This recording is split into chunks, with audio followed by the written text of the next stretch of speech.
ಮುಳುಗಡೆಯಾದ ಸೇತುವೆ ಮೇಲಿಂದ ತಂದೆ ಮಗಳ ಕೈ ಹಿಡಿದುಕೊಂಡು ನಡೆದುಕೊಂಡು ಹೋಗಿರುವಂತಹ ಘಟನೆ ಕಲಬುರಗಿ ಜಿಲ್ಲೆಯ ಸೇಡಂ ತಾಲೂಕಿನ ಸಂಗಾವಿ ಟಿ ಗ್ರಾಮದ ಬಳಿ ನಡೆದಿದೆ. ಹೌದು, ಕಳೆದ 4 ದಿನಗಳಿಂದ ಸುರಿಯುತ್ತಿರುವಂತಹ ಧಾರಾಕಾರ ಮಳೆಯಿಂದ ಸಂಗಾವಿ ಗ್ರಾಮದ ಬಳಿಯ ಕಾಗಿಣಾ ನದಿ ಸೇತುವೆ ಸಂಪೂರ್ಣ ಜಲಾವೃತಗೊಂಡಿದ್ದು, ಇಂದು ಮಗಳ ಪದವಿ ಪರೀಕ್ಷೆ ಇರುವುದರಿಂದ ತಮ್ಮ ಜೀವದ ಹಂಗನ್ನ ತೊರೆದು ಸೊಂಟದವರೆಗಿನ ನೀರಿನಲ್ಲಿ ಮಗಳ ಕೈ ಹಿಡಿದುಕೊಂಡು ತಂದೆ ಮಗಳನ್ನ ನದಿ ದಾಟಿ ಪರೀಕ್ಷೆಗೆ ಕರೆದುಕೊಂಡು ಹೋಗಿದ್ದಾರೆ.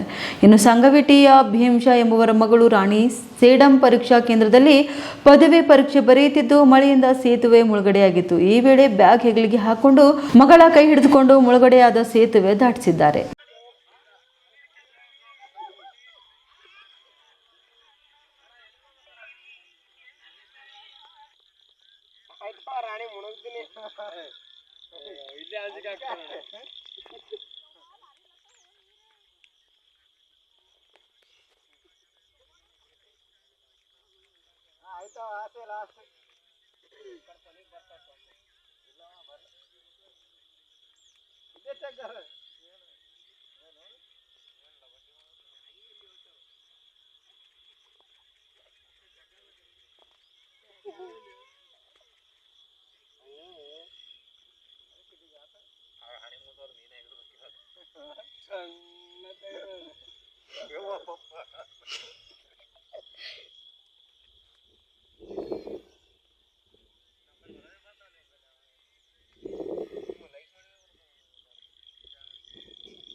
ಗಾಡಿ ಈಜಿ ದಾಟ್ತಾಡ ನೋಡಿ.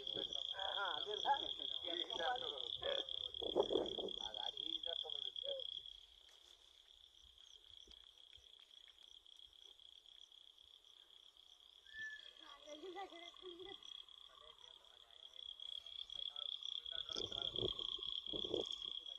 ಗಾಡಿಗೆ ದಾಟೋದು